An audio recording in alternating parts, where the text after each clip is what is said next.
Good afternoon. This is Sandy Baird from the Voices of Vermont to introduce subjects that are interesting to all of us, both local and statewide, and also international. We have guests today who will talk about these important issues: city budget, views about the marathon that just happened, D-Day, June 6th, 1944. Like it just happened yesterday. What? Feel like it just happened It yesterday. didn't, though, Steve. know. We're old, as you know. It happened how many years ago? 80? Is that right? 75, I think. 75 years ago. And we have as our guest Steve Goodkind. We have Pete Garitano. And we also have me to comment on June 6th on Normandy Day. We'll begin, though, with Steve Goodkind, who was the former director of public works in our city. He's been following the finances of the city with some diligence for a very long time. And he's been also following the new mayor and the budget that she has proposed, and also the things that she has discovered about the budget and about our city, including the school budget, correct? Correct. Okay, so begin, Steve. What's going on? Much more enjoyable to follow the new mayor than the old mayor. Well, for you, there are people who certainly. would rather have followed Moreau, I'm Sure. sure. I saw him in the market the other day. Is And he buying? He's vegan, I think. He wouldn't be buying much. is he a vegan? So I think he is. Okay, anyway, but he was with his daughter, and he looked remarkably relaxed. And I asked him how he was doing, and he said he was glad to be not mayor anymore. So He there and you I go. are, we can agree on that. No, We're I both know. glad that he's not I mayor. know, but that's awesome. not And I feel fair. good for him. Well, it's good for him if he's out of it. Yes, but Should but be out of it. you That's also, and it was really, really hard these past 2 years on him, and so we wish him well always. I'm glad if he's done well and he's enjoying it, and his He daughter seems to can be. see him once in a while instead of him being always, mayor's a busy job. Whether you do it well I or know not, that. it's a I busy know job. it. Very busy. So anyway, what's going on with our Okay. budget? Anyway, the old mayor did leave. You visited the finance committee, didn't you? Well, I've been to some of their meetings. Yeah. You can also watch them on Zoom, so you Yeah. can follow it in different ways, and sometimes you get even stuff from reading articles about it that you don't pick up in the meetings. And just as a background, the mayor did leave. I call it a big turd. He left a $13 million budget shortfall from the current year's budget to the budget that will begin on July 1st. And that was left to the new mayor. Now, she took office on April 1st, but has to provide a budget to the city council by June 15th. That's by charter. So she really had 2.5 months. And it's hard enough to fill a gap like that. That was over 10% of the budget. Really? Yeah. And on top of that, I think as mayoral candidate, she intends to change things, to do things differently. But I don't know if I'm disappointed by it. I think it's just reality. In the time she had to prepare a budget, you weren't going to be able to have the time to make really considered fundamental changes to city government. There's just not the time. And in fact, the old mayor didn't even begin this an efficiency study to see where money could be saved. That study didn't even begin until he was out of office.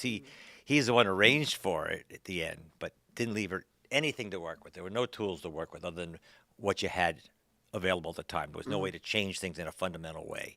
So they made some choices. I don't know if they were really hard choices, but she tried to keep commitments she made during the campaign. And I think she is very sensitive to keeping Burlington as a livable city. Livable meaning you By can that, afford you to mean- live here Yeah, right. for everybody.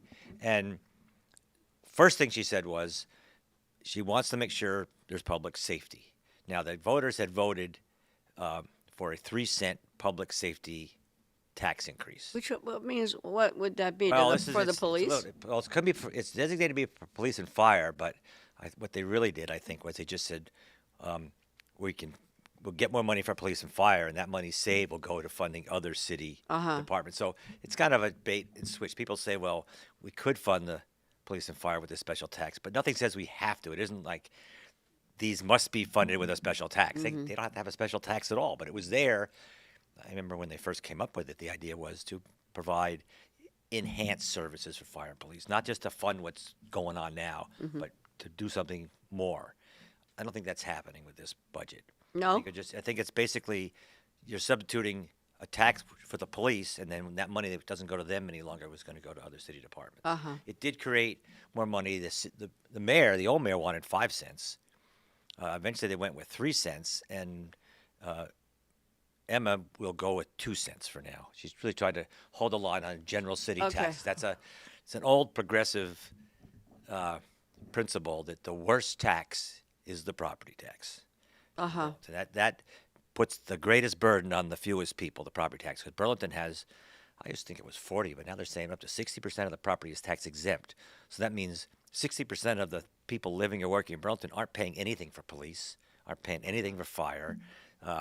Because they're property the property owners, ta- and well- some of those. Well, they're not. They're property owners that are exempt. Yeah, that's what I mean. So it's a For serious one reason problem. or another. Correct. But what it means is about 40 or 50% of the population pays the property tax, which supports most of city government. Mm-hmm. And then 50% who use the services still don't pay anything for it directly. So she's trying to limit the property tax increase, which I think is something that started back in Bernie days. Yes, it Property did. tax Yeah, I is the remember most that. unfair Yeah. tax. So, but the idea then is for an income tax, Well, correct? there's no time. I know there was no that. I time know for that. it. I think she is I in know. the campaign. She wants to see maybe something like the education tax, where it's income sensitive. Uh-huh. But there was no time to do that in the 2 months. Right. But I think you'll see that coming forward this year. The other thing they did was they raised the room and meals tax from a 2-cent tax to a 4-cent tax. They found some savings. An example, one office, the REIB office. What is that? That's racial equality, Inclusion. and belonging. And now that office was created when? Moreau created it, I believe, in about 2020. And where did the funds come from for As that far as I office? know, it was just city revenues. There may have been some COVID money in there, but it was basically a city-funded department with the department head reporting to the mayor. But it's turned out to be a management disaster is all I can say.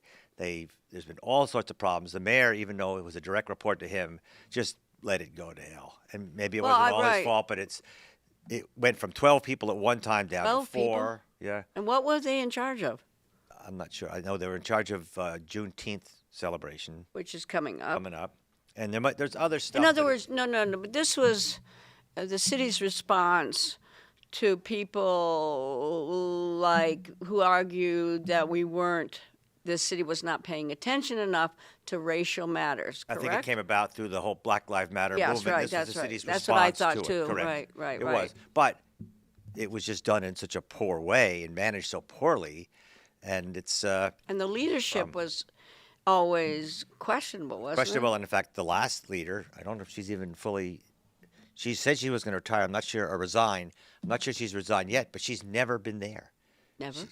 Probably never, been, maybe once. I saw her Lit- once. Literally never at the office. Was always on some kind of leave of some sort. Wow. Not running the office. Leaving Maybe it- medical?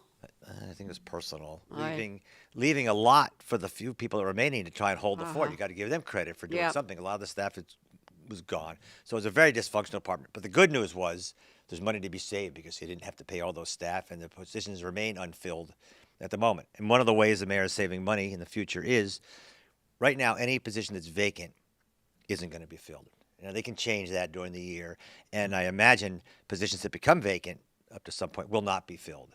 But there's a limit to that. For instance, some places you got to have a person doing a job, Right. and maybe 2 people would be better, but you got to have at least 1. Yeah. So that was a savings. They also used the last of the one-time money, which I think really got us into a lot of And this that was mess. COVID money? COVID money. Uh-huh. I think they had about $5 million of that. Uh-huh. So that's in there. But that is the last time there'll be that kind of money. So you can see that if nothing changes, next year's budget already there's $5 million gap to be filled. And you're also at that point, your staffing is not probably what you want it to be. And that doesn't mean we have to fill all these positions. Maybe some of these positions, parts of the department, who knows, maybe those aren't even really something we can afford to do anymore. But it's a situation that the new mayor is going to have to She's deal going to have to with. deal with it. Right. It's involve personnel. It's going to involve all sorts of changes. There's some type of a study out. We'll probably hear about it soon. It's this efficiency study. Now, I say it'd probably be okay, but I think there's probably going to be stuff more fundamental than efficiency that we're going to have to deal with. We're going to have to make some decisions on do we want something. Okay, Not how we want to do it if we do it, but do we want it at all? So, Steve, does all this news about the REIB, the Racial Equity Inclusion BIPOC, I think it all means, office will Belonging. be gone, and so that there won't be any attention paid in the new administration That- to these important questions? That's not what the mayor says her intent is. She says it's important to her. What might happen is, though, if they're funded, let's say, for 12 people, but only 4 Yeah. people are there now, so they've frozen those jobs, they may be let some of those jobs be filled. I think you'll probably see what I would say a smaller, more effective department. I don't know what else to call it. The commitment is there. I think the mayor believes it. It was probably overfunded, a bloated bureaucracy. So smaller, leaner, meaner, but doing that job. It will not be eliminated. But yeah, I mean, you never know for sure. I doubt that's going to happen. But I could see somewhere in the city some parts of departments, never a whole department, parts of departments, some efforts, some things being discontinued in the future. Just saying it's nice that we could do it, but we can't do it anymore. And Okay. somehow that, I think, is the next year's challenge. What is the staff we can afford, and what can that staff do that we can afford them having them do? That's the challenge. That couldn't be done in 2 months. So that's the All future. right, before we end this discussion, what about the school budget? Do you know anything well, about that? That's the, if there ever was a gorilla in the room, it's the school budget. We voted I think we did in February again. We voted for coming year's school budget. And that was going to involve some significant increase in the school property tax for people living in Burlington. What it didn't have in it was, and it may have had a little bit of it in there in the budget, but the funding for the high school, the new high school, which is going to be over $200 million. And that, at least right now, we voted to spend it. We voted to spend a bond. But the school department has not been really out front explaining what it's going to cost to pay that back. And one of the reasons I say that is school taxes in Vermont, property taxes, are actually paid to the state. The state of Vermont then doles those out through their education funding program. And it's got something called income sensitivity, which means no Right. Vermonter is going to pay more than, I think it's something like 2.6% of your income. That's the most your property tax will be for the purpose of education taxes. And then there's a cap on that. If you earn enough, there's no cap anymore. So you've got that in the equation. And a lot of times in Burlington, when people are voting for the budget, the regular budget now, that cap is in their minds. In other words, Yeah. think in my case, I could vote for it. It's not going to cost me anymore. I'm income sensitive. I'm going to stay at that level. So it's an easy vote to say yes. I think a lot of people end up doing that. It's not costing them. But the school construction budget, that's a different animal. That I don't believe. I've been trying to find out more about it. People have been asking. No one can get a straight answer. But school capital funding, construction, is not part of the income sensitive school tax. That means we're all going to have to pay a whole Possibly. lot more. But believe it or not, this date, it still can't get a straight answer and say what is going to be in there or not. But when you talk about school tax, and I have a brochure with me that the schools put out showing how much people would pay, it didn't include the school bond amount. It might have had a little bit for 1 year in there, the first year, but the big nut is about to hit, and that's going to be tough to deal with. And it may not be income sensitive. That's the thing that's kind of scary about Which it. means that poor people Will pay. will pay more for the schools. And then correct? remember, there's only 40 or 50% of the public property owners are actually paying this tax Yes. at all. Yeah. So it's the worst kind of situation. And maybe it turned out they will pay it. But I know I was reading something recently again about this issue. The state used to have a school construction program in the financing of schools. That was eliminated in 2007. So there has not been any support for school construction since then, except by special appropriations from the legislature. And in fact, the legislature, I believe, is providing some money to Burlington for the school to High deal school. specifically, high school, High to deal school. specifically with this PCB issue. So that was a Uh-huh. special appropriation. It didn't come. Right. Maybe they took it out of the school funding. I'm not sure, but it was a special appropriation. If that hadn't been for that, there's nothing in the school tax program, property tax program, that would have funded that like they've done. So that was a special thing. But I don't believe they're participating at all in the rest of the school. Okay. And we're going to learn more about that, but that could be quite a All shock right, on top of so- everything else. And then maybe one more thing, there's electric rate shock coming also. Burlington Electric's getting, I believe, like a 12% increase, something Oh, my like that. God. So now the only thing good about that, I wouldn't say it's good or bad, and this is something that goes way back to the Birdie days, how they would try and do it. If you're going to try and raise money somehow, and Burlington Electric is part of the city, but it's separate. You can't just take Burlington Electric money and pay police with it. But if you're going to try and raise money, it's better to try and raise it through things like a gross receipts tax or Rooms and meals. something to do with rates and things like that, because everyone pays those. UVM pays those, for instance. That's what a big tax. There's an Yeah. outfit that doesn't pay any taxes. Yeah. They pay a little bit of what's called in Right. lieu of taxes, but they don't pay much. Mm-hmm. So if you can need money and you can get it somehow through electric rates, they pay that. Wow. They yeah. pay for it. Right. So right. that's But so do we. So do we. But everyone's in that Right. boat. In other words, you're sharing then. Yeah. If you go to the property tax, take UVM off the table. They're not participating. I know. And the rest Right. of us have to carry. Neither are the bill. churches. Churches, I think a lot of fraternities, state buildings, I believe, are exempt, but they do pay it in lieu of taxes. Interesting enough, UVM, as I say, is the big exempt one. Champaign Hospital, too. College, hospital's the big one, but Champaign College is not tax exempt. They do pay taxes. Well, they're private. Well, they are, but I'm saying just Yeah, it right. doesn't even matter who you are. You're a private college doing good stuff. You're a public college doing good stuff. I think one's that- exempt, one isn't. Yeah, right. All right. Well, thank you so much for that update, and we'll be looking for another update There'll be on more. the I budget think, yeah. situation I mean, soon. it's ongoing. This is the year when Uh-huh. the budget.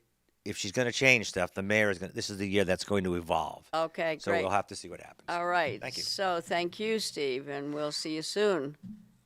So with me right now is Pete Garitano. As I said, a man about town, drives around a lot in our city and has comments about what he sees. And he has a report today about one of our sports events, correct? Correct. What is it? So, a couple Sundays ago, Burlington held its annual marathon, and I want to say close to 1,000 runners. I may be wrong there, but there were a lot of runners, and they had the normal prizes given for, I believe, for age and sex.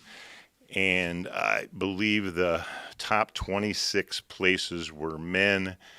And out of the first 100, I think there might have been 7 women and 93 This is men. the marathon. The marathon, I'm sorry. Yeah, the marathon. The first place runner was probably 2 hours and 30 minutes. And the woman that came in pretty close at maybe 2 hours and 50, like 20 minutes behind the first place woman. Mm-hmm. And then a person came in 494th, an hour and a half behind the fastest time, and they were awarded a $2,400 prize. And so those that aren't familiar with what happened might ask, did this person have a disability? And no, they there's Special Olympics for people with disabilities. But what happened was this year, somebody in the marathon hierarchy decided to have a prize for people that were non-binary. So it's a very interesting term because Yeah. even when you go online, it's very ambiguous, but it's all about gender, not about sex, okay?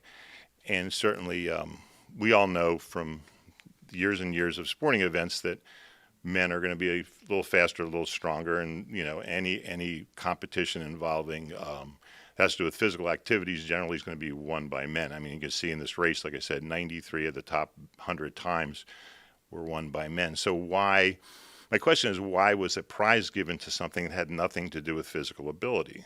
Okay, Mm-hmm. it had to do with how someone views themselves.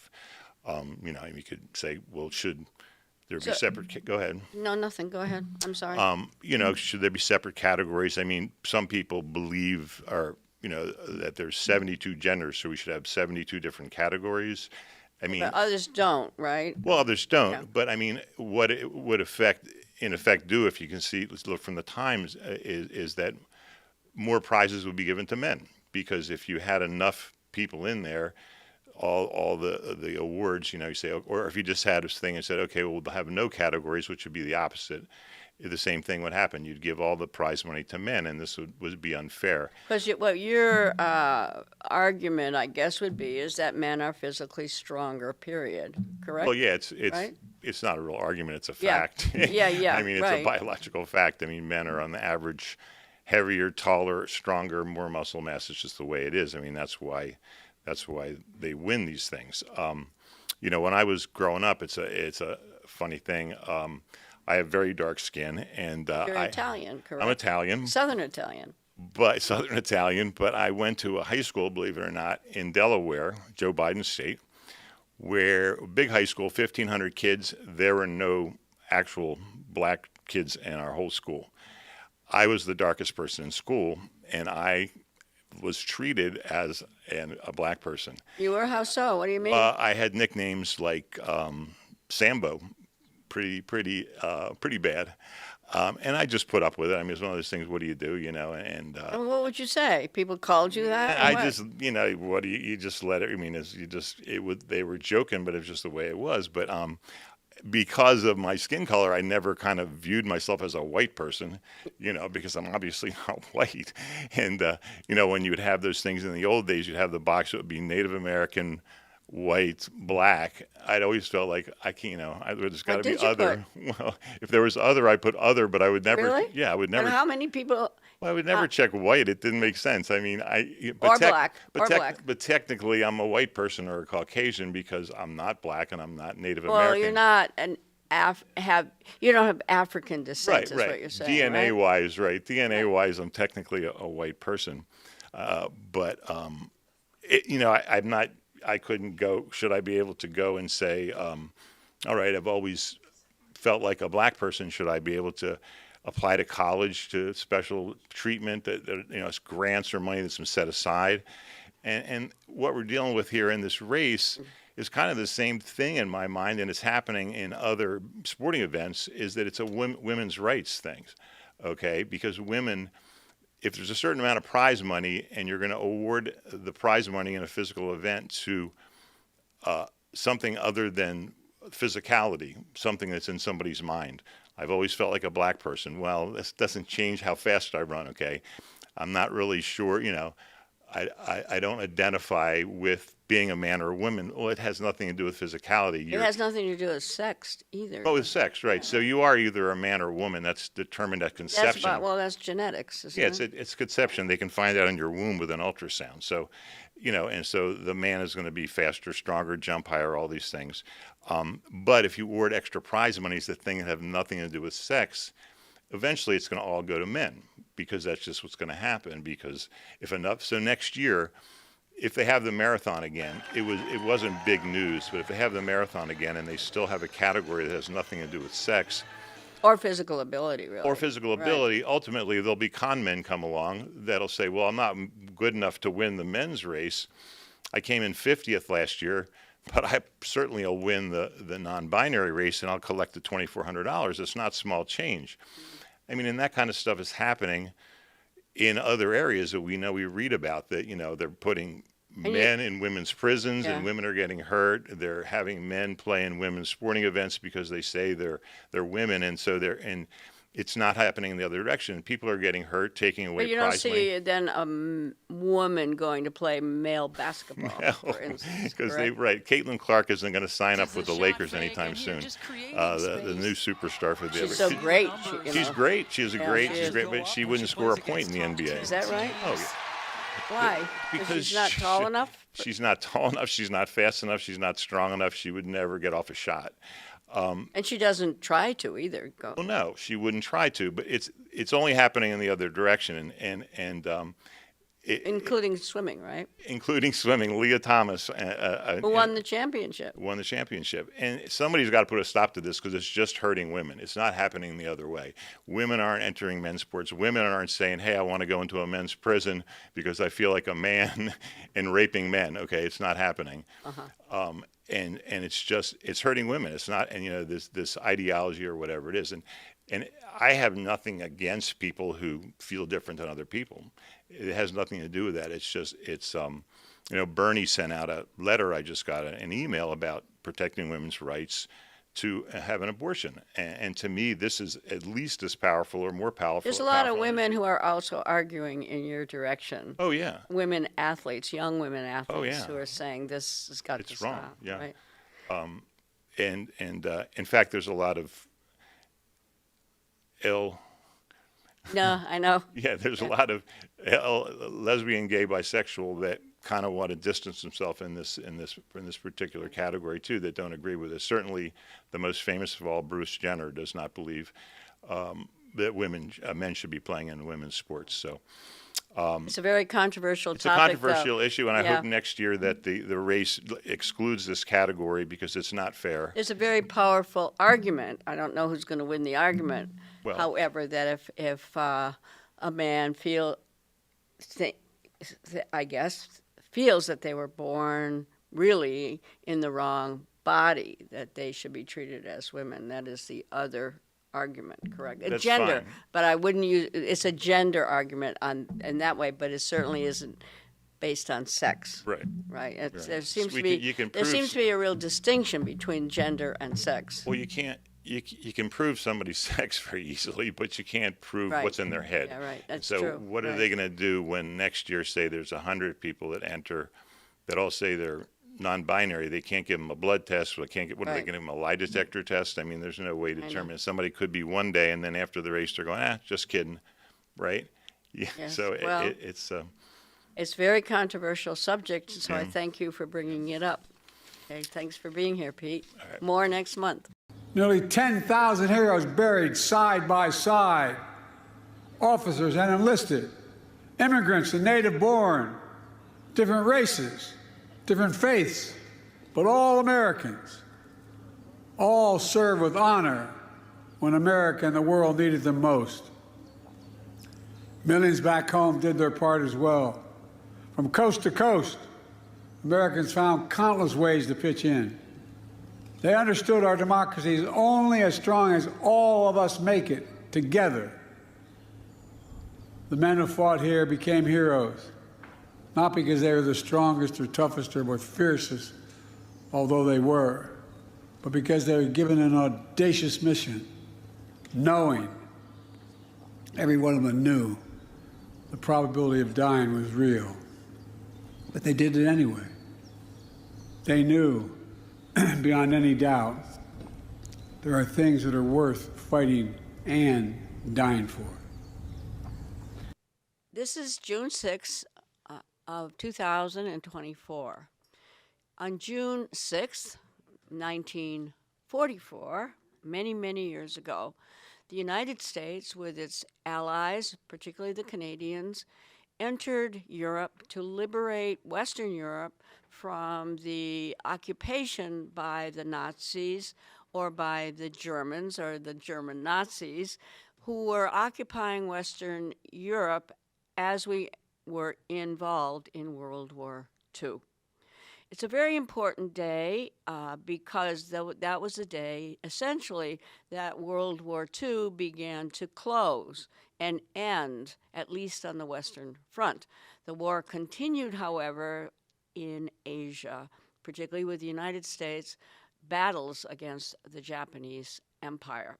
But I'm here today to talk a little bit about the importance of that day in history and what it meant, not only for the end of World War II in Europe, but also what it really meant for the future of the world, really. So Eric was going to ask me some questions about that. This is the charm of our programs. 1 second you could be interviewing and being interviewed.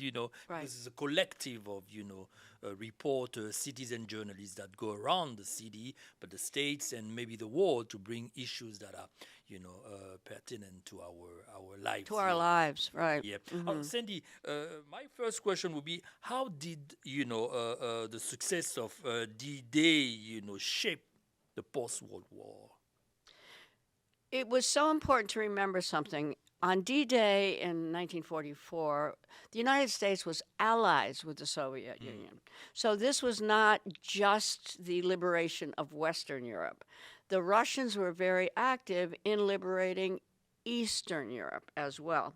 Remember that in June 1941, the Soviet Union was attacked by Germany. And at that point, the Americans, the British, and the French were allies of Russia in that attack. We don't say that much, No, that we never Russia talk- was an ally. It Right. looks like How the many people Americans, know that? the GIs, the boys just came to liberate Europe. That's Right. it. But we don't get into the details. Nor do we ever talk about the fact, and I taught history for a long time, that the Soviet Union was our chief ally at the time. So the Allied forces were the U.S., France was occupied, of Yeah, course. France was occupied, So yeah. main allies were the U.S., the U.K., and Soviet Russia. On the Eastern Front, it was Russia who had been invaded by the Germans, and Russia who were fighting back against the German Nazis. The Russians lost like The Russia in that war, and remember that attack was 1941. The Germans attacked Russia. And by the way, Russia was called then the Soviet Union. Yeah. It was a communist country. Okay, so Russia was attacked by Germany in June 41. Russia, of course, had to defend itself, right? And so Russia then began to fight with the Nazis and with the Germans to defend itself, number one, but also to beat them so that they were gone essentially from Europe. The Nazis, not the German people, but the Nazis were gone from Europe, essentially. So all of a sudden, the Russians become No. the But there's enemies. another fact to that. And the Russians, of course, were our allies in World War I as well, because the United States, Britain, and France have always needed the Russians to beat the Germans. World War I against Germany. World War II, we were involved in a fight with Germany. On the Eastern Front, Russia has been always our ally, not our enemy. Now, all of a sudden, they're our enemy again. But World War I, World War II, the allies who were together to beat Germany were the UK, the U.S., and Russia. But right after the war, I the know, Russians and became that's the point, enemies. and that's the point. What is the reason? That's What the was point. the reason? I want to make another point, though, about the liberation of Europe on our part, which was real. The United States, of course, were successful in liberating Western Europe. But at the same time, the Russians were engaged in liberating Eastern Europe. So guess where those troops met? In 1944, 45, American troops entering the West, Russian troops entering the East. They met in Berlin Yeah. and hugged each other and celebrated that the Nazis were finally gone. And Together. then what happened? Together.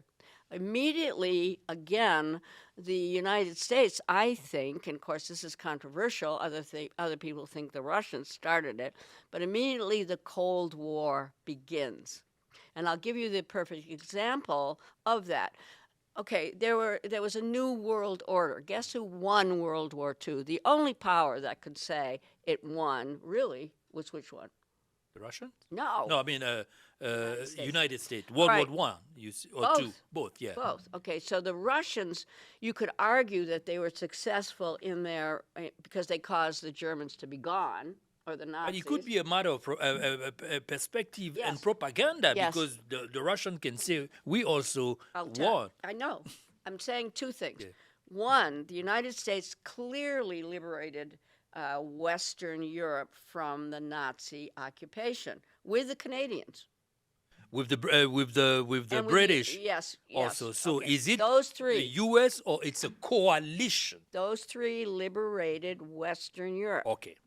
But in the East, who liberated the Eastern Europeans? The Russian. The Soviets. So Sandy, right now, it's I want to mention one Yeah. other thing. 22 million Russians died. So they Right. pay the highest price. They paid the highest price. Okay, Sandy, today, how does the situation 80 years ago resemble what we're seeing today? All right, Are I'll we tell you how. going towards a third world war? Yeah, with with against the now Russians. friends becoming enemies? Against the Russians. Okay, and I'll tell you why it begins in 44 and 45.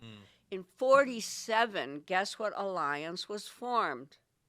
NATO. NATO, yeah? North Atlantic Treaty Organization. This is a new alliance now. Guess who's not included? The Russians. Russians, yeah. The original alliance were the victors of World War II. The French, the English, the Americans, I don't know if and the Canadians. Okay, that was the new alliance. Who was the enemy of that alliance? Russia, I mean USSR. So, well, yeah, the Soviet. call it what it was, the Soviet The Union, Union. because it's important. Yeah. So are we going towards another world war? You tell me. Because the war in Ukraine, one of the reasons that war has broken out is that Ukraine, under Zelensky in particular, wants to be in NATO, wants to be a part of that Western alliance. Who is the alliance aimed at in 44. But I mean, aimed at the Soviet Union. But Yeah. Sandy, today we're living, and we're running out of time. We're living in a multipolar Yes, world. yes, So yeah, right, you're absolutely right. can we face the same contradiction between ones like East against Yes, West? it's the same because Now you have also the global South. you can- There's an right. implication of different you can allies. argue. You Yeah. can argue one way or another about Ukraine, but you cannot, I don't think, argue with the fact that NATO has always been an alliance against Russia and an alliance that Russia and Vladimir Putin Did we fear. really learn from all these wars that torn Europe and the world apart? Are you kidding? It looks like we didn't. But Sandy, the world is still a beautiful place to live Oh in. yeah, sure. And today, as Jazz Fest is starting in Burlington, I came across a nice little students band that was, interpreting this wonderful tune. What a wonderful world. But that was Louis Yeah, Armstrong. yes, and then I agree. that's how we're gonna finish this. Wait a minute, I want one other point about this. Okay. I believe we're involved, and it's a disputable claim that we are once again threatening World War III with the NATO advances toward Russia. Let's hope that human Let's beings. hope I'm wrong. Let's hope that you're wrong, Yeah. and human beings Yes. realize that we live in It's a a beautiful wonderful world, yeah, a yeah. wonderful world that is Okay. worth I'll being leave preserved. you with that thought. What a wonderful world. Not Bye-bye. bad. Not bad. That was Voices of Vermont. Mm-hmm. See you next time. Yeah. See you next time.